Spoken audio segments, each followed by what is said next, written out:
কিরে, মাটি এত ভেজা ভেজা লাগে কেন? কয়দিন ধরে তো বৃষ্টি হয় নাই। ভাইজান, আমার শরীরটা কেমন জানি লাগতাছে।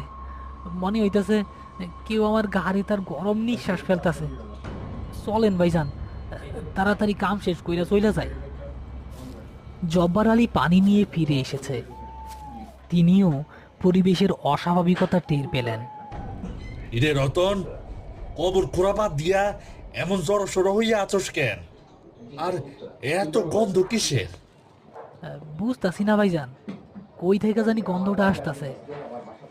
আবার দেখেন, মাটিটাও কেমন জানি ভেজা।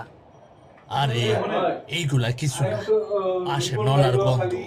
আর বর্ষাকাল না, বর্তমানে মাটি